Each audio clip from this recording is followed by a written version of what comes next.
So I tell him, I says, Fast and Furious 6, more like Fast and Furious Dicks. Hold on, I have the noise. There it is. Is that how you feel about this movie? No, it's fine. It's fine. That was the first thing that popped into my head, and I wanted a spicy intro. Welcome, everybody. Guys, gals, non-binary pals, and everyone else that I don't have a specific term to describe with. Welcome to You Gotta Watch It, another episode of You Gotta Watch It, a podcast about movies where we watch and discuss famous films that one or more of us have never seen before. The kind of movies that when you tell somebody you haven't watched them, fuck me, they say, dude, you gotta watch it. I am stuttering Heath Isley. With me are my contractually obligated co-hosts. Absolutely. The podcaster formerly known as Eve Cheney, Eve Chen. Hi, good morning, good afternoon, good evening. I don't know when you're listening to this. Yeah. They're over here saying good morning because we're recording this at the spry early morning time of 1 p.m. Yeah. Just wake up having breakfast at 1 p.m. I guess it's 8 a.m. somewhere, right? Probably. And of course, producer Paul, Mr. Podcast Paul, Mr. Paul Salad Bar, Mr. Paul Salazar slither into those DMs. Right, slithering in. Paul Salazar, he's slithering into something. Is he slithering into your DMs? Is he slithering into your girl? He's slithering into America's hearts and minds is what he's doing. They're building a statue of Mr. Paul Salazar at the Capitol right now. It's like big and marble, and it's just Christ. It's you standing there with like headphones and like do you vape, Paul? I don't vape, but I do doink. So it's you standing there with like a weed pen. But it's marble. Yeah. Weed. Yeah, a weed one, and it's just like a marble like cloud with it. They had to like kind of like that'd be like hard to support. Like that'd be cool. That's art. Have you ever seen that that statue that's like the one that like it makes it look like it's like floating in the air? Because it's the guy's body and he's holding like a bag, and then like the bag is on the ground and the legs are on the ground, and then the body, like the top part of the body, is completely like separated and floating. Yeah, that's like how they do that. That's what your marble smoke cloud would be on your Capitol Monument weed statue. It's just a wire holding it so no one could see it. It's just like at a certain time of day you get to see that wire reflect. I think recording this episode of the podcast would be a great time to announce that Paul is actually running for president in 2024. Bizarre. He's running on the Republican ticket. A lot of the Green Party fun Republican. Unknown fact. Paul is actually a hardcore Republican. He loves absolutely. He loves Donald Trump. See, Eve, I'm making them hate Paul now. You're off the hook for this episode. Wait, why do we need to have a villain every episode? It's hate because Dragon Ball Z has a villain every episode. Yeah. We gotta have one too. Ball Z. But see, Goku has this habit of befriending all of his enemies. They always turn to his side at some point. That's the way to go. I'm friends with you guys. Are you Goku? The past life enemy. Yeah, of course. I'm the main character. You are an antagonizer, if anything. What in the world? No, anti-hero. Do you not remember the first night that we met? No, are we going to say this on podcast? Tell the listeners this before we even fucking talk about the movie. By the way, just so nobody leaves, we're talking about Fast and Furious 6 today. But before we talk about the movie, tell me what this story is about the first time we met. Well, I don't have specific things that you said. It was just kind of your attitude. I don't know if you recall, but like I absolutely hated you the first time that we met. Do you remember this? Yeah, yes. You did. Jesus Christ. But you did this on purpose, right? Because you understood that like saying some sexist shit, saying some racist shit would really get under my skin, and it did. Oh my but that God. was me. That was. I didn't say anything racist. I'm not racist. I just hate women. Okay. Oh my God. Yeah, I'm sure that's fine. So I love men of all colors. You just. I had recalled all that palettes. you were saying some things out of satire, And like, I didn't really understand that you were a shit poster. So I didn't have the mental capacity to understand that you were just shit posting IRL. Oh, in real life? Oh, yeah. Because it's like tone is, that's what I do. So people are like, oh, like, are you sarcastic? Are you shit posting? But Eve, you understand because I didn't shit post because we met at work. Right. So I couldn't but do see, that, Heath was doing this the first time we met. And so I didn't understand that's what he was doing. I thought he was just a fucking asshole. And so every time I got upset, it fueled him. And he was just like, okay, I'm going to do it more. And so he kept pressing my buttons. And I was like, why won't he shut the fuck up? I'd like to clarify that I'm not racist in real life, and I don't think I said anything racist about actual people. We were playing D&D, and I was being racist in D&D because Eve was playing like a half orc, and I think I was playing like an evil priest or something, and I kept calling your character like a disgusting like mongrel like half breed like creation, and you were getting like very upset at my constant like it's just outright horribleness towards your character. God. Yeah, I didn't understand it, but it's fine. Look, it was my character. I was playing an asshole. After I took the time to understand, I had like several conversations with Blake about this. And even at one point, like even when we weren't playing D&D, he was he had invited me over for Magic the Gathering, and he said, "Oh, by the way, I invited Heath." So he forewarned me. He was like, "I invited Heath. I know you don't like him very much, so like don't feel obligated to come if you don't want to be around him." So, oh my god! But it took me a while to fully understand the Heath, and after I accepted like he was who he was, and as long as I didn't give him a solid reaction, like he didn't have anything to feed off of, and afterwards we became very, very good friends. So I'm glad that I'm here in this podcast with you, but in the beginning you were a fucking asshole. It's important to know that was my D&D character one. It's important to note that I am like I'm sort of like a Dementor. Or I don't want to sound like too like 37-year-old millennial with a Gryffindor tattoo. I just can't think of another like creature that like sucks energy out of things anymore. Like an energy vampire? Yeah, I'm something like that. Like I drain the life force from people with my jokes. So like that was exactly what was happening. Yeah, and so this is why I say you're an antagonizer, if anything, because that was my first experience about you. But I do it for good. Is it? It's like it's heroic. You're kind of a chaotic neutral energy, if anything. Like you just do it for the sake of doing it, and it's not necessarily lawful good or evil. I am just chaotic, of course, the Joker. Oh, you're the Joker, baby. I'm the Joker, baby. Yeah, no, I am. You tell one joke about being the Joker, or it's all part of the plan, but you call a half orc a mongrel in a D&D campaign, and everybody loses their minds. You're canceled after that. You were also being kind of sexist. Oh, the priest. Oh, it's because your character was a woman too. Oh my god. No, you were being sexist at me. No, what did I know? So I don't know what you said. I don't have, like I said, I don't have anything particular that you said, but I know that you did. Your character was a woman, and my character kept. I'm gonna bring us in, y'all. Thank you, Paul. Don't do it. Speaking of sexist, I'm so sorry. Heath is not okay. Full disclosure: Heath is not a sexist person. He is not a racist person. You have to cut out all the stuff. People are gonna think I'm evil. No, because I could say my side of like when I first met you, but I won't. What the fuck did I do? No, it's antagonizer. Heath. No, I met you at the Black Lives Matter demonstration. Oh yeah, that's true. I'm actually really woke. Literally last year. Yeah. So that was my first interaction. It was completely different. Yeah. He's not racist. See, he went to a Black Lives Matter presentation. I'm actually really woke. I'm just a performance artist. You can see my you can watch my one-man show, Heath Isley, Triggered, on Netflix. It's coming out this Friday. My my new stand-up special.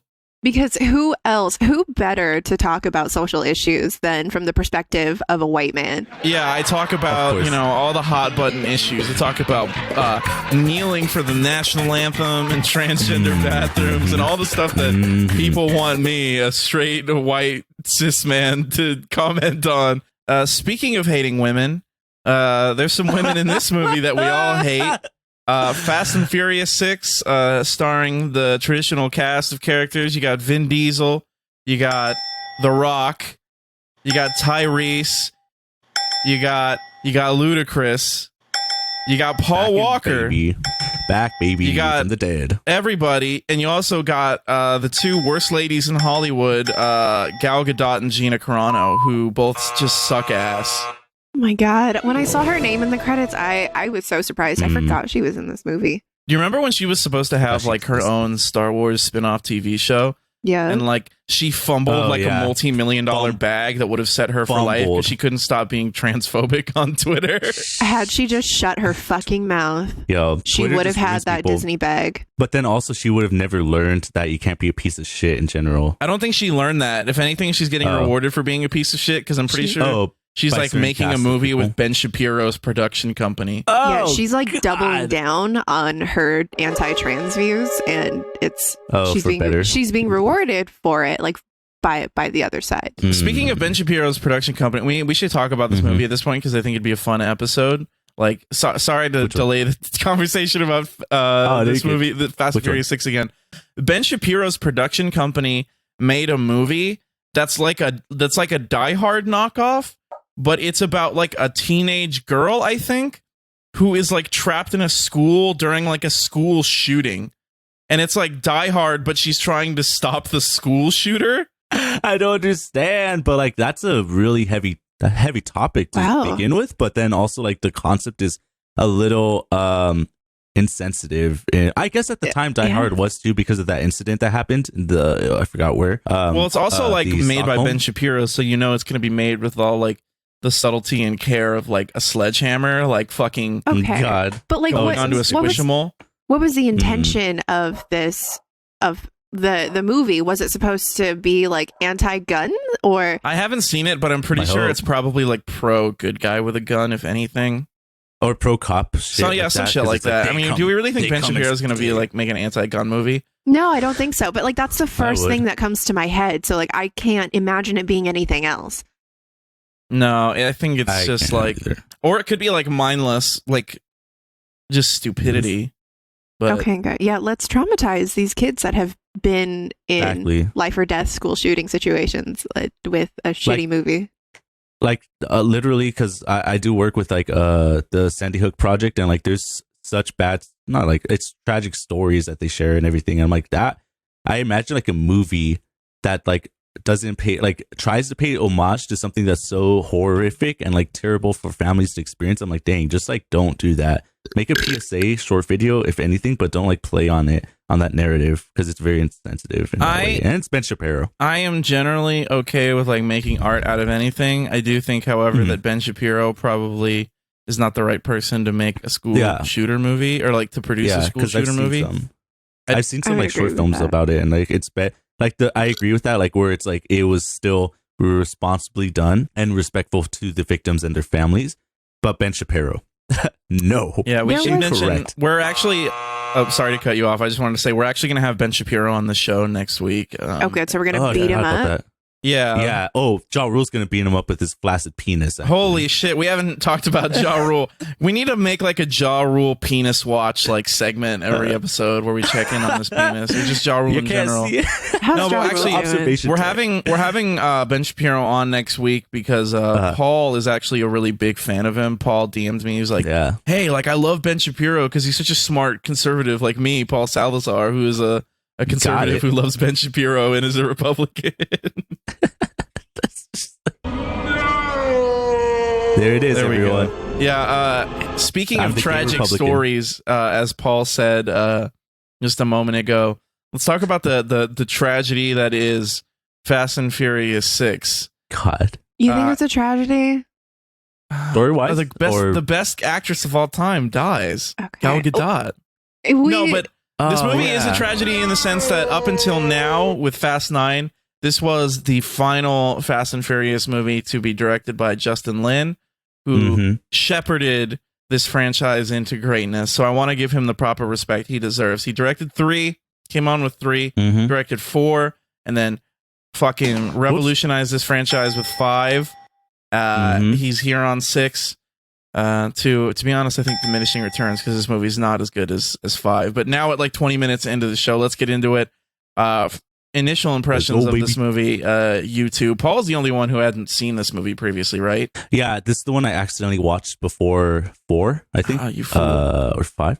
Yeah, I think it was 5, yeah. And then I watched this one first, and then I watched 5. So that's why I was confused when like The Rock was there, and then Hobbs was already out. So I was like, oh, yeah, I know. I think I was looking down or like taking notes when I was like the title sequence kind of came on, because it's not like they say the name of the movie. They're like, we need to go fast and furious 6 more times. Like it's not like one of those movies. And if it was, I would hate it more. First impressions, it just plays into more of the, I'm gonna say it, pro-government, pro-cop propaganda. I don't know. It's just like a recurring thing with these movies. But I do like the action sequences and how the production level is getting like more and more, I would say, like flamboyant in presentation, as in like how they're doing stunts. And I wouldn't say flamboyant as in like there's finesse, but flamboyant as it's so extreme and so in your face and provocative that you're just like, this is impossible. And at this point, since I'm now transitioning and being adopted by the Familia, I'm okay with it.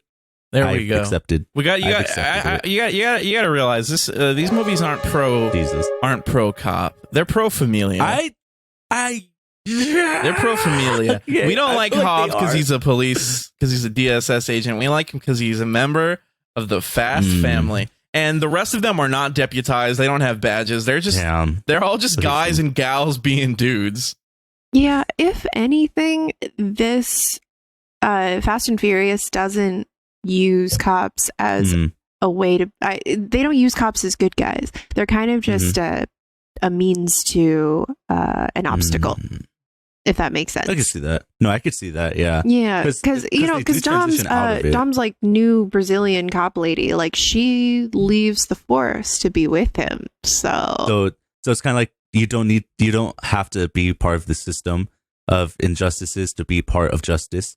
But then it's also subjective justice because they're seeking it out, and then they're like, okay, I could see it, but the first few set it up for a ill taste in my mouth, a very sour taste, because I'm like, oh god, undercover cop. The only way to do this is going back into the force and doing it with cop resources, because they really glorified the way of getting cars, impounded cars and stuff like that through like the means and resources of the cops. But maybe it's changing. That's the thing. Y'all have seen it all. I know they did that this movie, but remember the last movie, they did it all by themselves. That's the thing. So I could see it's evolving, and I know during Hobbs and Shaw, like just from like seeing trailers and seeing like reactions of it, like it's going way further away from like pro-government, pro-cop. It's more about kind of like private industries of like John Cena, Brotherhood. I mean, to be fair, like almost most like big American blockbusters are like going to be inherently like pro U.S. government. You're right. That's just the nature of the beast. So it's kind of like destroying a moot point almost. Like from everything from this to the Marvel movies to Top Gun to fucking everything to the Transformers movies, especially the Transformers movies. Oh yeah. Michael Bay. Yeah. But no, everything produced in the States is going to have that bias. But that's no different than major blockbusters produced in other places. You guys got to watch Wolf Warrior 2, one of the biggest movies in Chinese history. It's fucking wild. It's insane. You guys have to watch that. My impression of Fast 6 is that it wasn't necessarily pro-cop. I can kind of see what you're talking about, but personally, I just saw I saw Hobbs being a cop as kind of just a setting. It was it was more of just a setting for the movie as opposed to really focusing on it, because then you have movies like, I don't know, Top Gun, right? You have like really gratuitous military shots. It's like, look how cool it is with the helicopters and the guns. You could say Top Gun is really cool, and they're really gay, and they play shirtless volleyball. That's awesome. Yeah, I like that. But you have movies like that are very specifically like army. But this wasn't necessarily that movie. I could see that, and that's why. Wait, I'm sorry. What was the movie again? So I could put it on Letterboxd. Which The movie? Way of the Wolf was it? The Chinese one, Wolf Warrior 2. Okay, sorry about that. Okay. Watch that one. We can talk about that after the show, because I don't know. I can't go into like a big fucking rant about Wolf Warrior 2 on this podcast. It's an insane movie. If anybody hasn't seen it, I think it might be on Hulu. It's like one of the biggest. I'm just gonna say this. It's one of the biggest movies in Chinese history, like domestic Chinese box office. Please fucking watch that movie. It is so fucking funny and just batshit insane. I'm sorry, I sipped my Red Bull and you can... did you hear that? What? No, I heard you just gulp right now, though. Okay, well, it's in my recording. Oh, you just did it. I'm sorry. Cut it out. I'm sorry. Yeah. I'm a mess. Just go ahead and cut everything we've said up to this point. God. None of it was relevant. God, the trimming work. Yeah, cut. The trimming work. Like last episode, I think I'm just gonna kind of like just raw dog. No, last episode was perfect. This episode, we're putting you through the fucking ringer right now. You're gonna. Oh man, the last few podcasts, I've just been like releasing them raw, like how it is. But not ours, but yeah. Let me say the plot of this movie, because we should talk about. We should talk about the movie. Yeah, we should talk about Fast and Furious 6. So what happens in Fast and Furious 6? We're with the family. They successfully robbed the bank heist in the last movie. If you remember from Fast and Furious 5, from Fast 5, my apologies. Letty Ortiz is still alive. Hobbs is on the case. There's a fucking new gang in town. So La Familia, they're chilling out. Brian is with Mia. Mia gives birth. Now they have a little baby Jack. Little baby Jack. Giselle and Han are chilling in Hong Kong, fucking eating some noodles. Roman and Tej are partying, living the high life, respectively. They got new cars, and Roman has a fancy plane with hot ladies. And Dom, I love that. I actually like that. And Dom is with his new GF, his new sexy GF, Elena. Cut to Mr. Hobbs himself, Calvin and Hobbs, Mr. The Rock, Dwayne Johnson. He's got a new partner because Elena, he's not in Brazil anymore. He's got a new partner. Her name is Riley. She's a big bitch, Big Bertha bitch, played by notorious awful person Gina Carano. And they are investigating a new crew. Hobbs does some illegal activities to get some information out of them and finds out that, of course, Letty is with this crew. Cue the setup of the movie. He goes to Dom. He tells Dom, Letty is still alive. Dom's like, bro, that's crazy. Elena's like, go find the love of your life, even though it's going to ruin our marriage. Initially, just right out the gate, because you know Letty's gonna be alive the minute they tease her. Like, it's not gonna end where like they don't get back together. So just immediately, like when I was watching this franchise for the first time, I get to this movie and I was so sad because I'm just like, poor Elena. Like, how fucking, it's so sad that like she gets married after losing her husband. I don't know if they're officially married, but she gets together with Dom, and then immediately Dom's like, oh, my other girlfriend is actually still alive. Get lost. He didn't do that. Okay, I remember that scene very well. And you could kind of see he was torn because Letty was the official like love of his life.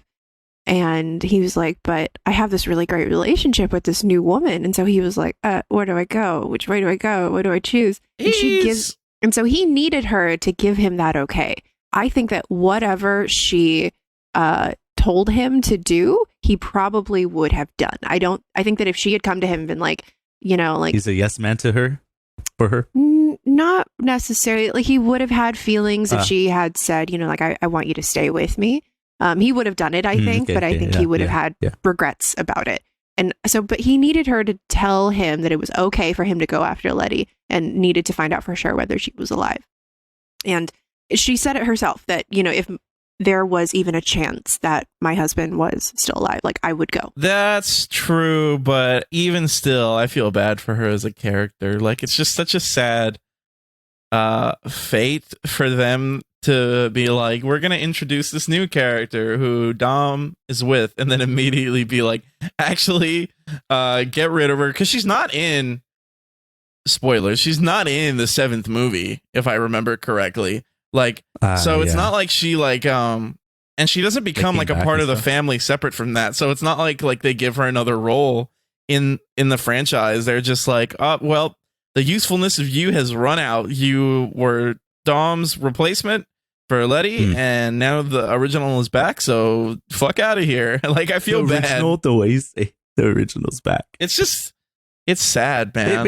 It makes sense. Like, story wise, they're like, okay, like she was doing, like, Letty was hauling more people in because she was badass, and they're like, yeah, we have badass people in here, but we want the original badass people back. No, yeah, I mean, nobody compares to Michelle Rodriguez, so I'm not even gonna like, exactly. I'm not even gonna, but still, I feel bad for Elena. Hashtag justice for Elena. But then turns out Letty had. My bad. God. That was the wrong sound. But then it turns out that Letty has amnesia or something, right? And that she doesn't remember who he is. Yeah, some shit like that happens in this movie. Yeah, so was it in the after credit scene? Hobbs comes to Mr. Dominic Toretto. He's like, "Look, buddy, your girlfriend's alive," and he's like, "Oh, okay, well, time to go save her." Then he's like, "Brian, let's fucking look, Letty's alive." Brian's like, "I don't know, but okay, I'll do it anyway. Let's vibe out. We're getting the band back together." They call up everybody. They meet up.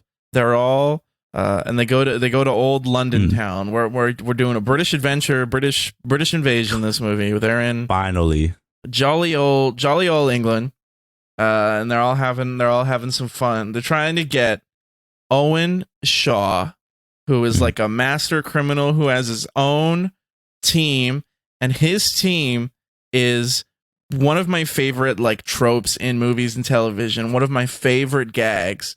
They're like the evil version of our team. I fucking love whenever this happens in a movie, like a movie or a TV show where it's like the counter side. Yeah, like when they have like an episode of like a TV show where it's like the other gang and it's like slightly off versions of like the characters we actually like the like off-brand versions, and like they're literally the same character tropes but just opposite. Kind of like, I don't know, they're tethered in a way. Yeah. Or like, have you ever seen that episode of Seinfeld? I was thinking like no, Kids Next Door for some reason, but yeah, Seinfeld. There's an episode of Seinfeld where Elaine gets like new friends, and they're like alternate universe versions of Jerry, George, and Kramer, and they have like a scene where they like see each other, and it's fucking hilarious. And I just love any time that happens in like a piece of media. Like, who doesn't? Because it's such a wacky thing. Like, oh, this fucking opposite day ass like group of people. I don't know. It just really makes me happy. So yeah, Owen Shaw. He's a bad British man with a evil team, and they're trying to get some shit to make a bomb that destroys like all technology or something, so they can sell it or something. Doesn't really matter. They really tried to up the stakes in this one. Yeah. This is like the movie, like Fast Five is sort of a transitional movie because like in terms of the structure and the story, it's not about a race. It is like a heist movie, but they're still dealing in like the world of like underground crime. They're like robbing a drug dealer, they're against the side of the law, or they're like sort of in the middle. But in this one, it's the full transition. Now it's like James Bond with like, like fucking NASCAR cars or whatever. They're doing full on spy shit. They're fighting like people who are actually capable and not like nameless boring drug dealers.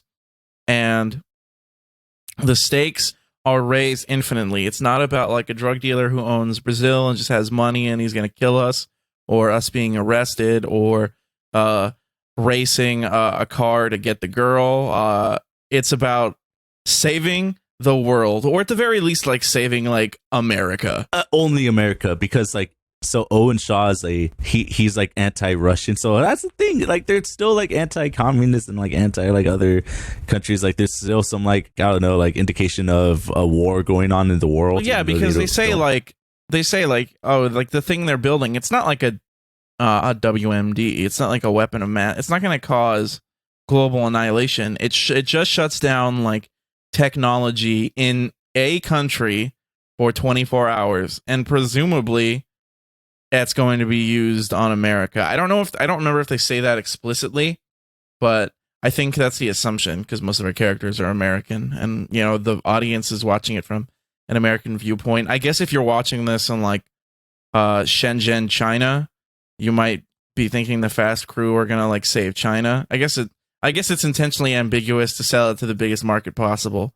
but yeah, as an American, like my assumption is that they're going to destroy America.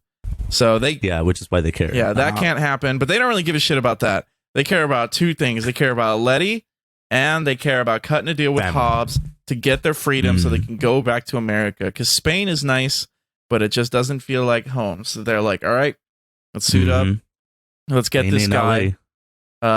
They go to Owen Shaw's thing, his lair, and they have a crazy action sequence. Owen Shaw breaks out. They're driving, trying to steal parts of his bomb. And what the fuck does Owen Shaw have but a sick ass ramp car? It's a fucking car. Which they had already. Yeah, that's a ramp, and other cars go off that car, and they become fly cars, and then crash cars. Because ramp car drive under car, but keep man in ramp car safe from other car. Yes, that makes perfect sense. Yeah, literally, ramp car is like the only car you need to launch people. They should have used ramp car in the second movie when they tried to jump the bridge, but that would have been good. Y'all fucking with ramp car? Awesome. Ramp car. Hashtag ramp car. Y'all fucking with ramp car? Ramp car. Actually, their cars have gained so awesome and intricate. Because remember the last one with the train heist, where the car just like pulled the other car? That was kind of sick. That was rad. Yeah, see, like we're finally getting into cool car territory, because before we just had like regular car, and it's like like Nissan. Now we're into some dumb shit, and this is what I wanted. What the fuck can you do with a regular car? Ooh, look at me, I'm driving on the road, I'm going a little fast, I'm going over the speed. Like, get the fuck out of here. Like, I have a Mercedes, a Nissan Dodge. Mercedes nuts, bitch. You have a get the fuck out of here with regular car. I'm driving on the road. I'm going a little fast. No. Oh my god, fans car. That sucks. Give me ramp car. Stupid. I want a car that ramps other cars off of it. That's fucking sick. Give me a fucking car that turns into 8 other cars and then goes back into one car.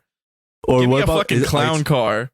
The flip car, the clown car. Give me a clown car. Give me a tiny car that can fit the entire family in one car. Yes. And then like have it be a scene where you only see like Brian and Dom in the front seat, and like the villain in like Fast and Furious 10 or 11.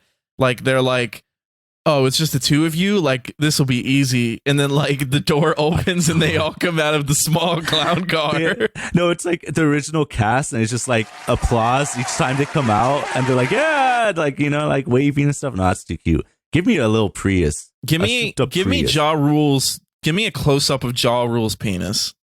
Oh my god, that's all we want. Bring Ja Rule back in F10 and have him hang dong, like right in the theater, fucking IMAX, just tiny dong hanging out, tiny soft dong. Is that all we want from the next movie? Yes. You want nothing else, just like 2 hours of Ja Rule trying to get it up. Have you ever seen the movie Idiocracy? No, I haven't. Okay, well, it's like it's a often referenced comedy where it's like some average, like relatively stupid guy from the 2000s gets cryogenically frozen and wakes up in the future, and he becomes like the smartest man in the world because everyone else got stupider in the centuries like following his freezing. But he goes to the movie theater, and it's like the #1 movie in the world, and it's just called Ass, and it's like 90 minutes of just a guy's ass. And like everybody in the theater is laughing, and I want that unironically for Fast 10 with Ja Rule's soft broken wiener. Oh my god! Oh my god, broken too. Maybe you can hire Ja Rule for something like that. By the way, I found him on Twitter. He's still active. How's he doing? Well, yeah, because he did like Fire Festival, so he's still I'm sure he makes music nobody cares about anymore. Yeah, he just be doing shit. You know what he should do instead of making music is his dick up Viagra commercials, but also he should be getting a ramp car. Can I get a ramp car in the chat? Ramp car. Yeah. Ramp car. So is it ramp car? Or what do we think? We can talk about this because we haven't seen the cars in action yet. But as we know, there are also some wacky, cool cars in F9. There's going to be magnet car, and there's going to be space car. Space car? Oh yeah, space car. Space car. Space car. What do we like more? Do we like ramp car, or do we like space car, or do we like magnet car, or do we like regular car? I want to see space car. I haven't seen space car yet. Space car is cool. Space car is in the trailer, but I want to see it in action. I want to see space car being flown, not driven, flown. No, it's driven because it's a car, but you drive it in the air. You drive it in space. Oh my gosh, so you can't go reverse. Yeah, you drive it in space. You can reverse. How do you reverse it? You just fall. How do you put it into reverse? What are you talking about? The wheels go backwards. What's complicated about the wheels go back, you go back. Wheel go forward, you go forward. Wait, where do the wheels go? And like, I didn't see the wheels. Space. Anyway, because it was strapped. No, it was strapped. It was strapped onto another rocket. I'm strapped like right now. I have a gun pointed to my fucking head. Oh my god! And then we have bombs on our necks. Just for the listeners at home, every time we record an episode, I play Russian roulette. So I'm just constantly spinning a barrel and like shooting my own head because I want to capture the moment on audio for the whole world to hear. That's such a dark thing for me to say. It's just, oh my god. What's crazy is it's true, and I'm actually doing it. Yeah, that's why you have your camera off every single episode. Exactly. Like, we never know. I'm holding a fucking 44 Magnum to my head like the deer hunter, just screaming. Clint Eastwood. How concerning. But anyways, ramp car. So yeah, they try to capture Owen Shaw. Fuck me, this episode's a mess. We've been all over the place today. Let's reel it back. They try to capture Owen Shaw, but he does a little diversion-y. He has a ramp car. He's driving his ramp car through the thing. It's super cool. Ramp car. They get away. So then they're like, oh shit, oh man, he got away, and he has a fucking cool car that's better than our normal cars. They don't say that, but I would have added that in the rewrite. I would have said that. Yeah. I got better cars now. Dom almost gets him, but then who shows up? But Letty, and he's like, "Hey, baby, come, baby, won't you come my way?" How about Letty Wop? Letty Wop. Oh, that's the one. There we go. Yeah, there we go. Yeah. So, anyways, yeah, he's Letty never flops. He gets shot by his ex-girlfriend, which I mean, who among us hasn't been shot by her ex-girlfriends? Am I right, folks? But what are you doing to your girlfriends? Am I right? No, they just hate me. Oh my god! Please, Heath, what are you doing? There we go. So yeah, he gets shot, and he's like, "Oh, I can't believe you've done this." And then she drives away, and then her team is like, "Whoa, bitch, are you on the other side, bitch?" And then she's like, "No, shut up. I can't remember." So it's like a new thing, and then they're like, "Yeah, all right, like, but we still don't. We think you're a sus imposter." I said Among Us like 3 sentences ago, and I couldn't stop thinking about anything other than sus imposter. This is basically an Among Us movie, and Letty is the imposter. She's acting kind of sus. I mean, she kind of was the whole time, but like, wasn't it because of her amnesia? Yeah, no, yeah, she didn't even know she was the imposter, so that's the best imposter of all. The unknowing imposter. Yeah. Thing. I mean, like, but she wasn't being like mind controlled or anything, so that's like kind of. Nah, I don't know. Is there even mind control? Like, there's no mind control. We don't have the technology for that. There's car control. They threw some shit on their cars, and they controlled the cars. If you can control a car, you can control a mind. Can you? If you think about it, the mind is just the car of the body. Oh my! No, the car is the body's the. I know. Just I like blinked out. I was like, damn, right. Oh my god, do I have to do that one too? Damn, I got it. Shit. Thank you. Shame.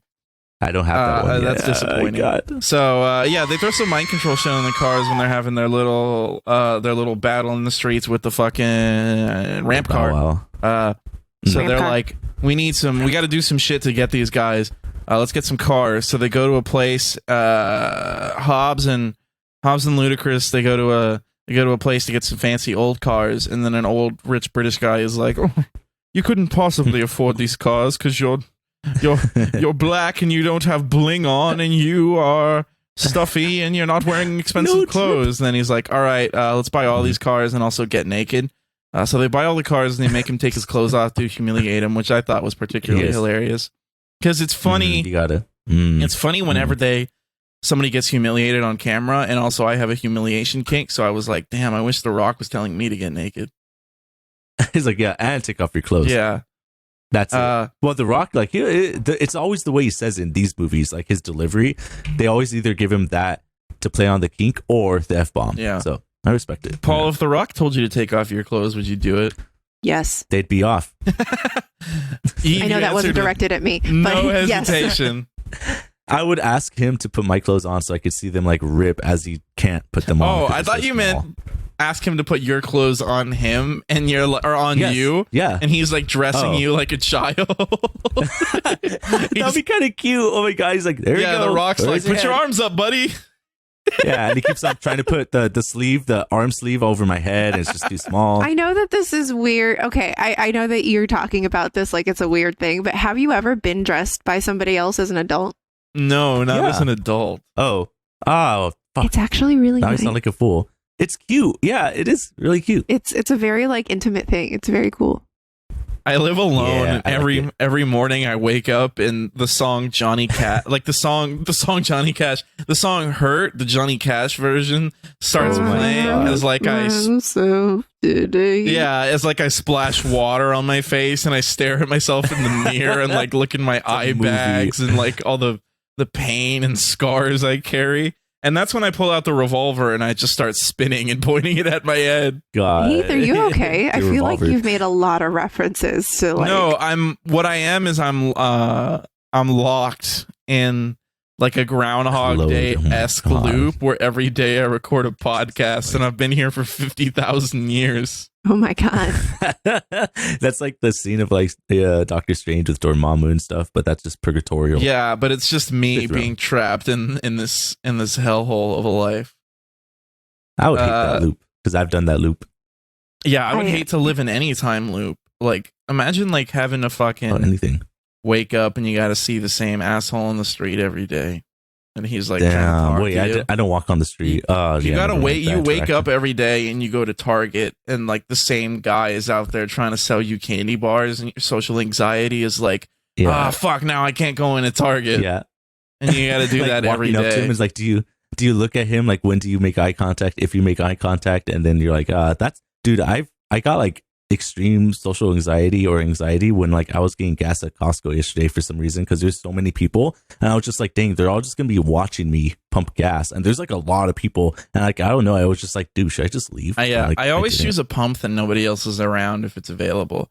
That doesn't, but it's just like I didn't do that. Doesn't bother me. But like the big thing is like when I'm walking into a fucking store, like there's nothing more horrifying than like I'm about to walk into a store and I see either like a Girl Scout or one of those guys selling like candy bars for his basketball team. And I'm like, fuck.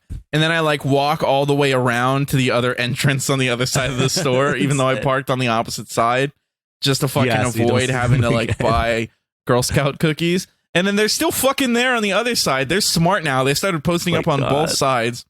And then they're like, do you want to buy some Girl Scout cookies? And I meekly like get out. For my weak like, destroyed vocal cords. I'm like, no, I don't have money. And then they're like, oh, it's okay. We take Venmo now. And I'm like, fuck. Oh my God. They have the Square cash reader, which is, I have that just in case. Yeah, they've really been upping their game. And it always makes me feel awkward. I'm just like, I get that they're hustling for whatever thing they're raising money for. But it's like, I don't. It's really hard when you're approaching a person like randomly in front of like I'm just trying to get my groceries and leave, my guy. I have social anxiety. God. Please don't ever put me in a situation. Dude, Girl Scouts are more intimidating than like the entire US Army. Honestly, because they are trained in unknowing things. Yeah, it's like, and they're trained in like making you feel shame. Like that's the thing. Like shame. It's like the dual anxieties of like I don't want to talk to this person like unsolicited while I'm trying to walk in and like buy like my anal cream like for my hemorrhoids. I mean, they don't see it's in the bag. But then like I also don't want to fucking tell them no when they approach me because then I feel like an asshole not buying a box of cookies from these adorable little girls. And I'm like, fuck. Because you honestly, like, if you say no to a child, you just feel like an asshole. Yeah, you're just a piece of shit. Like you can't tell a Girl Scout no. The most powerful man on the planet is the guy who just walks into Target and tells the Girl Scouts to go fuck themselves. Oh my God! Would you like to buy some cookies, sir? Fuck you. Just is like, would you like? Okay, but see, Girl Scout cookies. That shit slaps. They are bomb. They're good. I can go for some fucking Samoas right now. But see, the dudes that are selling like candy bars or chocolate bars for whatever thing they're fundraising for, like they're just some regular ass Snickers. Like I could just go to the grocery store. It's right there. They're not even Snickers. You don't even get that much. Like, they don't even have that much. The candy bars are like sub Snickers quality. You get like regular shitty chocolate, or like shitty chocolate with a little bit of caramel in it, or like, and like that's it. Maybe you get like shitty crunchy chocolate. Those are like your 3 options. Yeah, it's rough. They get some information about some stuff, and they find out that Shaw is connected to Arturo Braga, the drug dealer from the 4th version. So Brian, he pulls some stunt to get in to the prison in, wait for it, Victorville. Shout out to the high desert again. We're back. We started in Barstow. We made it up to Victorville. We're here. Of all the places, why? I love it. Every time they reference, you can't get the IEE. You can take the Fast and Furious franchise out of the Inland Empire in the high desert, but you can't take the Inland Empire in the high desert out of the Fast and Furious franchise. But if you're going to represent the Inland Empire, like, why the high desert? It's so shitty up there. Like, all places. Like, have you ever met anybody that's just like, yeah, I really want to go to Adelanto. I don't give a fuck about the high desert. I think that they should have the climax of Fast 11, the final film in the Fast saga, should take place in Rancho Cucamonga. They should drive driving the Route 66. They should like crash into like the fucking Victoria Gardens. No, they should do like Blazing Saddles and when they go to watch the movie in Blazing Saddles at the end, if you guys have seen that. And they should like they crash their cars into the Victoria Gardens AMC. And then they're like, oh shit, our movie's playing. And then they walk in and they watch Fast and Furious 11 as the finale of the movie. Oh my God. Oh my God. It would come full circle, and it would break the 4th wall. So that would be really fun. Tell me that wouldn't fucking rule. Break the wall. I would love that. It would jaw rule. And it would jaw rule. It would jaw rule. And then like after that, they can do F12 where like the Jurassic Park crossover happens. Yeah, I saw that. Oh my God! Right when I saw that, I was just gonna like put in the chat. Yeah, like, Eve, did you see this? See what? It was reported that executives at Universal are looking to try to make a Fast and Furious Jurassic Park crossover film. I don't know how that's gonna work, but we're gonna have wacky stunt cars and dinosaurs, and that sounds legit as fuck. Tell me that wouldn't fucking rule. Like, I'm really down for this crossover. Let's do it. Chris Pratt is like fighting like a giant dinosaur or whatever. He's about to be eaten by like a fucking the Indominus Rex or whatever. And then like all of a sudden out of nowhere, fucking Dominic Toretto like comes flying out of frame with like a Dodge Charger, and he crashes right into the Indominus Rex's skull. So instead of a T-Rex like saving the day at the end of every single Jurassic Park, it's now just Dom. Yes. Like fighting, like punching, because he's a superhero. And then he's now, like, never turn your back on family. And then him and Chris Pratt like shake hands or whatever. Oh my God. End scene. That's perfect. End scene.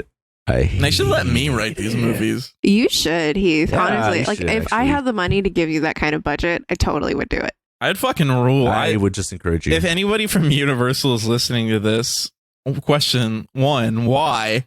Secondly, let me write Fast and Furious 12, The Familia Fights Jurassic Park. That's going to be so good. That would be a perfect movie, honestly. Because Heath knows exactly what we want to see as a fan himself, so he's just going to fuck the whole thing up, and it's going to be a glorious mess. They should let me write it and direct it. Just imagine, like, the studio guy is, like, coming on set, like, making sure everything's on track, and they're like, so why is Ja Rule naked in this scene? And I'm like, you don't get it. Shut the fuck up. You don't know. You don't understand. Only real ones will know. Yeah, only real fast heads. Only real members of the Familia get this. Real Familia. But anyways, talking about the 6th movie, not the 12th potential movie, the 6th movie in this franchise. Fuck me. Yeah, so they find out, they go to see Braga. Braga gives them some information, says that Letty actually survived. She has amnesia. And then Shaw took her into his crew because he was working with Braga. Brian gets out of prison. They go back to London. Dom races Letty. They reconnect. He gives her a cross. They have a nice little scene where he's like having an intimate moment with her, talking about all the scars. And I gotta say, this scene, love this scene. Very nice moment. I don't know, like Vin Diesel and Michelle Rodriguez, maybe it's because I'm just so invested in this franchise, but I really feel like they have a nice romantic chemistry together. And this scene they have is really good on-screen chemistry. Yeah, this scene is really I feel a genuine connection with them, and they feel like real, like true lovers. And I don't know, it's fucking sincere. A single tear rolled down my eye when they were having their little moment. Yeah, it was a really heartwarming moment with their reunion, and that's what we wanted from the beginning, right? Once we knew that Letty was alive, we knew that it was going there. Exactly. And then and Shaw shows up, and Shaw and Dom have a little bit of a confrontation where Shaw, tells him that he means business. And I also like this scene, and in general, this isn't my favorite Fast movie. This is probably maybe like my fourth favorite, I'd say. But what I really love about this movie is that it's like the first of the Fast films to have like a real villain. Like Shaw, he's not like a complex character or whatever, right? But he's like there, like he is a character, he is a presence, like threatening, right? Like he's skilled and threatening. Yeah, he's like the first to take them he's down. The first villain that does actually feel like a threat and doesn't feel like an afterthought. And obviously, like, that's because he is on the same level as them. But I like that because previously it's just been like, it's other drug dealers, or like in the first one, there's not really a villain. I guess maybe Johnny Tran, but he's not like the primary antagonist. He's just kind of a dick. Yeah, there wasn't really, I mean, because the first movie, they were still finding their footing, right? They didn't have they didn't have their formula worked out. Now they do. And the second one, it's what's his name, Carter Verone, and he's just sort of generic drug dealer. The third one, it's mean Takeshi teenager who doesn't want you talking to his girl. Nobody cares.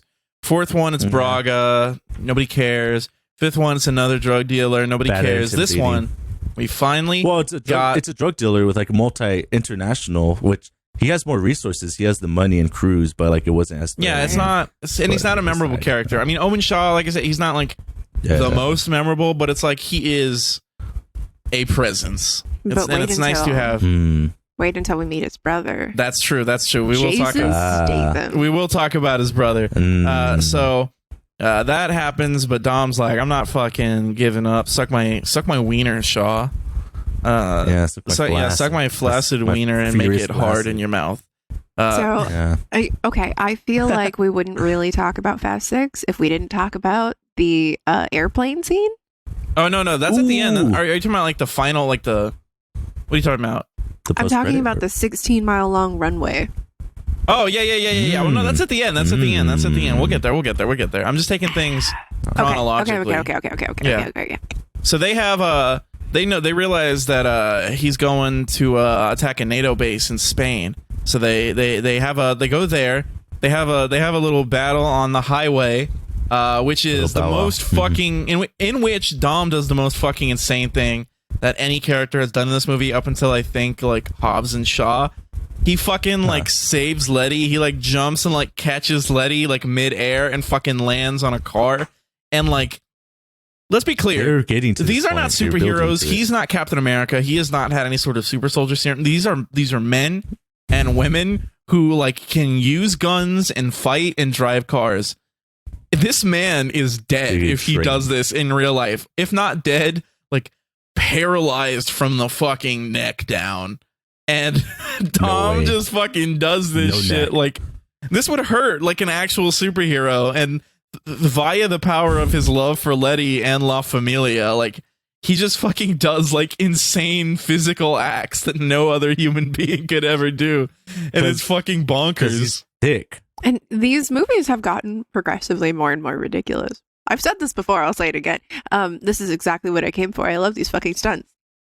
It's fucking wild. And we should say that before he catches he catches to jump Letty because they flipped a fucking tank.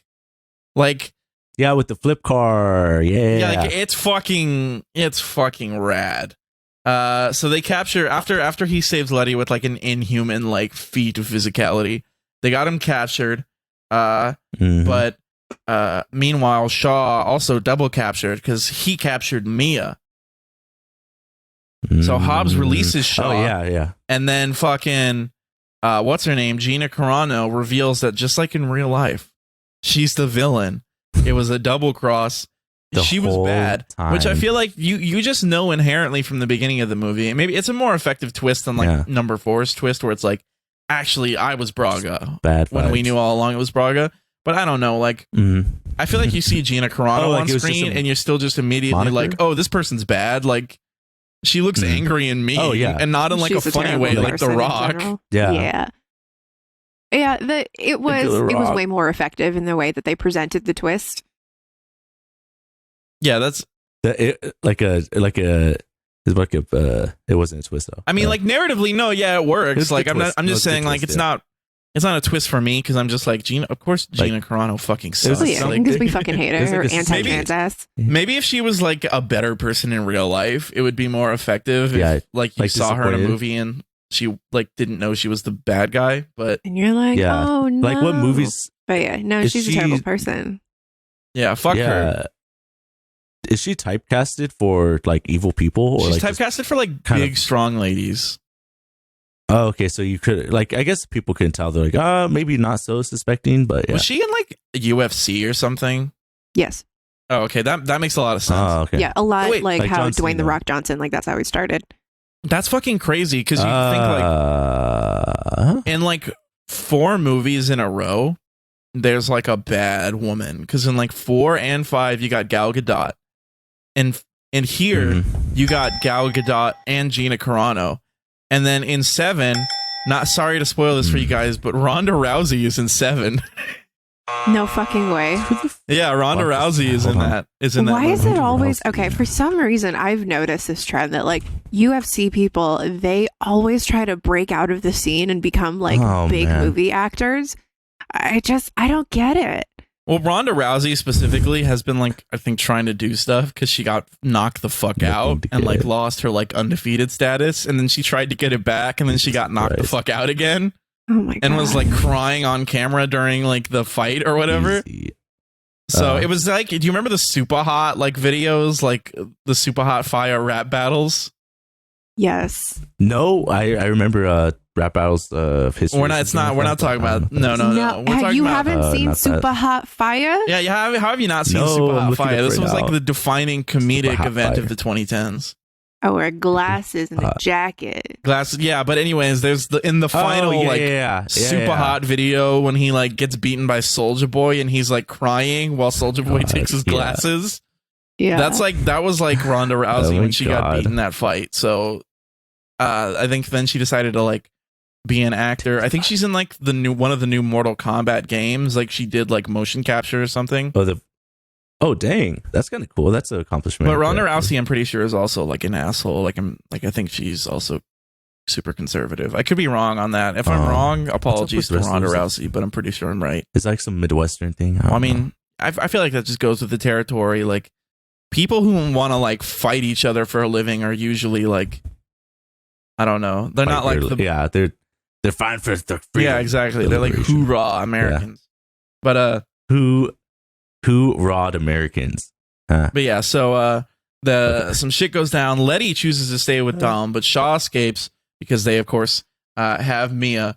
They drive they get on a plane, and I would like to say, when I'm recapping these, to remember like the plot in the order it goes, I like to just like browse the Wikipedia, right? So I'll have the Wikipedia up for the plot of the movie so I can get it beat by beat, right?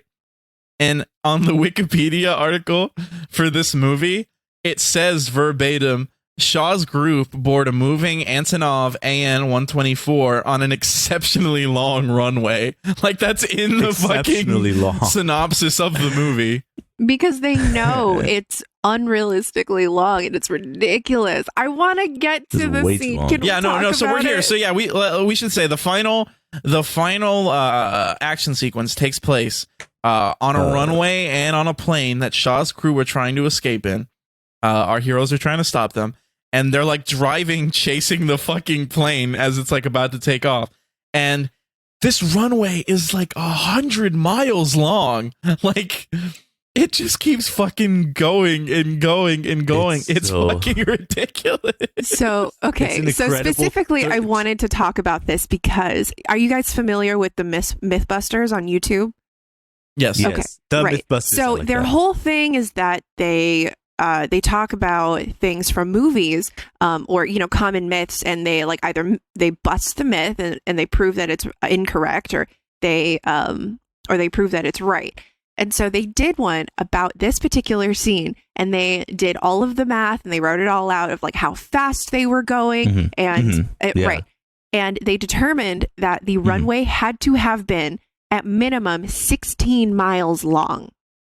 Yeah, that's fucking awesome. My question is, how did they film this scene, right? Like, because it had to have been practical. That wasn't CGI. They had actual cars, they had an actual plane, they had an actual runway.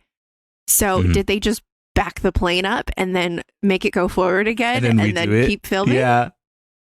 Or in a circle or something. It's not a circle though, because runways are entirely straight. God. And if you need to turn a plane, you needed to slow it the fuck down, because otherwise you can't turn it. It's gonna fucking drift. So I was looking at it, like it's a 13-minute scene. Yeah, I was looking exactly like the typed out version of the episode and like them trying to calculate it. And it says, Dr. The Rock said the cars are traveling 150 miles per hour. All right. For 13 minutes. And then the runway is about 26 miles long. 26 miles. Yeah, I'm looking at it right now. Miles. So they didn't. It looks like they filmed with sets, so they didn't use a real plane. So because they realized that it was physically impossible, because tanks are being thrown out, and the airplane is going a fucking 100 miles an hour, and cars are racing alongside it, and it's driving for like a million fucking miles without taking off. So it says here they built some sets. So they had a 30-foot high, 75-foot long, 50-foot wide replica of the fuselage. Let's see. They had the tail of the plane with the ramp that let the cars drive in and out. They had a full-scale bit of the central fuselage with wings, the engines, and the nose that they used to set on fire. Let's see. For Dom's car to explode through the plane's nose, a Dodge Charger was placed on a pneumatic cannon mounted inside a ramp, which was then towed by a 4x4 truck, all concealed behind the plane's nose replica. They then clad it in flammable material. They fired the Charger out of the cannon through the nose of the fake plane as the material ignited. Oh my god, the cannon. That's what I'm like, how much shit could happen in these movies that I will let pass by. And so then they combined all this shit together along with visual effects to finish it. And then, it says here, it's even longer than 16 miles. Calculations suggest that the runway must be at least 18.37 miles, with estimates up to 28.83 miles. So I saw that. The longest paved runway in the world is Kamdo Bamda Airport at 3.5 miles long. This is what I'm saying. It doesn't make sense. But see, Paul, you can't just you can't question them. It just is. No, it's. I'm not. You know how fucking lame it would be if the runway was only 3 miles long, and they're like, we only have 3 miles to get there. No, I want a 30-mile long runway where the plane never takes off, and they drive a car into the plane on fire. I don't want anything real. Fuck off with that realistic shit. You take that realistic shit to real life, okay? This isn't real life. This is the movies, baby. Well, I don't see in real life. I want some movie magic here. I want a plane that never flies. I want a plane that stays on the ground and a car that goes in the air. I want opposite just day. A rocket. It's like the rockets that kind of test the inertia of yes. There we go. Like the ones like in it's like an iguana, man. It's like a fucking man. Sometimes you take shrooms and you focus really hard on iguanas. Yeah, man. Sometimes you fucking chill. Dude. That's I thought it was a great metaphor. You know what? I think what was happening was that Paul was actually driving this plane. He took fucking shrooms and he started thinking about iguanas and he never took off. I can't leave the ground. He stayed on the ground forever. I can't leave the ground because the iguanas are part of the earth and I have to stay with the earth connection. Exactly. Oh my. So yeah, they fucking great metaphor. They do some crazy shit on this insane plane, fucking 30-mile long runway. They have some punch ups. Giselle dies sacrifices herself for Han in a truly noble thing, the only noble thing that Gal Gadot's ever done in her life, dies for the king, Han. Inevitably, it also ends up being for fucking nothing because he dies anyway. But R.I.P. Han. Yeah. But she saves the L of her L, and then of course, they're fighting fucking Riley, and Letty shoots Gina Carano with a fucking spear gun that Tej made or whatever earlier in the movie, and shoots her out the fucking plane and says "wrong team, bitch," and fucking kicks her out. And it's a rad scene. One-liners in these. And I remember when Gina Carano got hashtag canceled and got like fired from The Mandalorian, there was a tweet that went viral that was just like that scene of Letty shooting fucking Gina Carano out of a plane and saying "wrong team, bitch." With the response, that's when I'm like, I love it. That's when I was like, I gotta watch the Fast and Furious for this shit to happen. I didn't know which movie it was though, but yeah. But yeah, it's incredible. So yeah, the plane crashes. Yeah. Dom crashes a car. Or he drives it out of the plane. They reunite. They save the world. They give like the MacGuffin they're trying to get to Hobbs. He takes it. He gives them their pardons. They go to L.A. And what do they do? What do the Familia do when they get together? You know what they got to do. They're fucking having a barbecue in the backyard. Barbecue. Salute me, Familia. We're cooking up some fucking barbecue chicken. Nice. Easy. Yeah. God, is this the one where Hobbs fucking makes a crack at what's his name? Roman in this one, doesn't he? A hilarious fucking joke. So earlier in the movie, they make a joke about Roman's forehead being big. Oh my god! And fucking, like Hobbs shows up and Roman is like says something about Hobbs like with baby oil or whatever, and then Hobbs is like, I see you still got that big ass forehead, and fucking owns him. And I'm pretty sure that was improv. So it was improv. Yeah, I remember that. I was just like, oh, what the? And then I saw that on Tumblr. Tyrese's reaction of getting fucking owned for having a big forehead by The Rock is 100% real, and it's hilarious. It's unnecessarily disrespectful. No, it's fucking funny. It's so funny. It's so funny. The Rock is just there's a reason The Rock is like the biggest movie star in the world, and it's because he's a fucking cool guy who's strong but also funny. And he is charismatic, and he fucking owns Tyrese. No offense to Tyrese, but we just love The Rock. He gets owned by The Rock, and he has a big forehead. What are you gonna say? So they have a little. They're doing their thing. Hobbs comes over. They're eating chicken, and Hobbs and Elena are working together. And Elena's like, "Dom, it's okay. I know we were together, and I thought we were going to be together forever, but actually you found the woman that you actually love, not me, so I guess I'll just fuck off and die now or whatever." Yeah, I literally see you later. I'll be like, I'll sleep somewhere else and be a cop. Also, you guys are all free, and you can continue to live in LA and eat barbecue chicken. It's a happy ending. Everybody gets what they want, except Elena. Cut to credits. But actually, mid-credits scene. End credit scene. We're in fucking Tokyo. Where? What do you mean we're in Tokyo? We were already there. Exactly. We're back. It's Tokyo Drift. Tokyo Drift actually takes place in 2013 when this movie comes out. It's a fucking retcon. It's on like a Marvel, like an insane Marvel Comics, fucking DC Comics 1970s level retcon. Han is driving. It's the scene. We thought it was in the. It's the scene from Fast and Furious Tokyo Drift where Han dies in the car accident. The car accident happens. But it wasn't just random. No. A bad man gets out. Job. Who else but Jason Statham. Woo! Yay! As Deckard Shaw, Owen Shaw's brother, and he fucking murders Han and calls Dominic Toretto and fucking pulls some Taken type shit on him, and he says, "Dominic Toretto, you don't know me." But you're about to, as he fucking walks away from Han's car exploding and fucking killing him.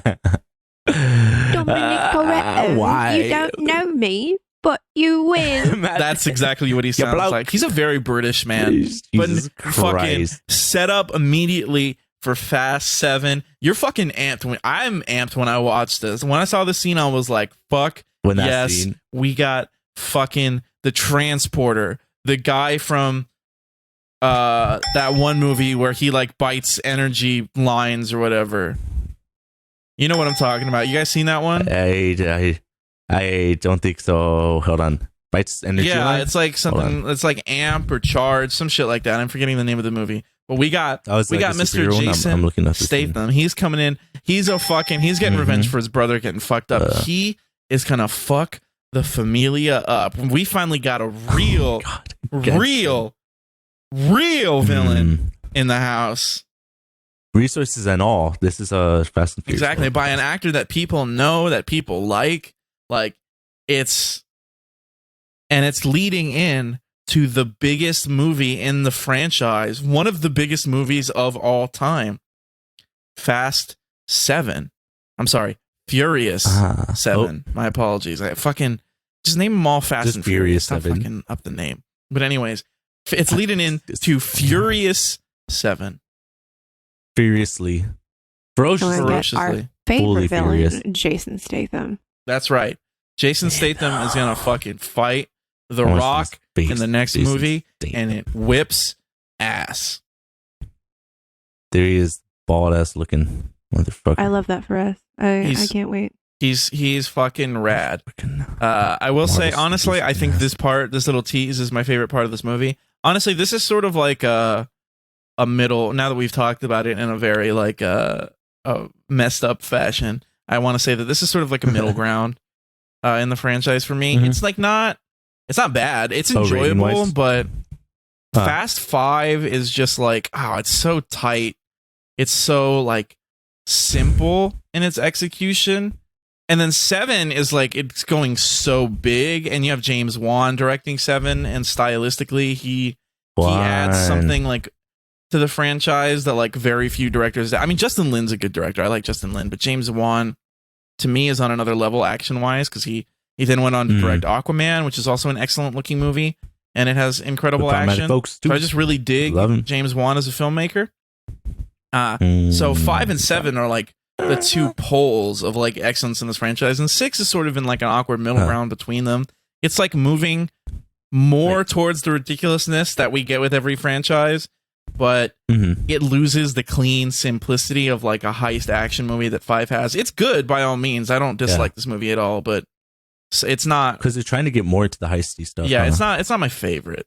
Yeah. So, real quick, I don't know if you want to cut this out, Paul, but I have to poop, and so I don't know if you guys want to take a break, or if you want to just, or if you want to wrap this up. Well, we're almost done, aren't we? Yeah, I just wanted to get like closing thoughts. What you guys thought? We'll start with Par. What'd you think? Also, like, are you excited for Fast 7? So, because this is the first one where we have like well, I guess Fast 5 teases, but like this is like a big tease. Like Fast 7 starts like right after Fast 6. So did this tease get you guys amped? Because neither of you guys have seen Fast 7. Did it amp you up? It absolutely did, yeah. Especially with the 16 or 18, whatever, like 13-minute scene with the plane and all that. I'm like, okay, so the action's gonna be more ridiculous. It's gonna be cool modded cars in other ways. So I'm excited, especially with the post credit where it's like, okay, there's some lore now. There's some time jumping stuff. There's people and intricacies involved beyond the heist, and there's like enemies now, like bad boss enemies, big enemies. They know exactly. And not to spoil too much for you, but we get back to Tokyo Drift for a second in the next movie, right? And who do we see in Tokyo in the next movie but Mr. Sean Boswell from Tokyo Drift?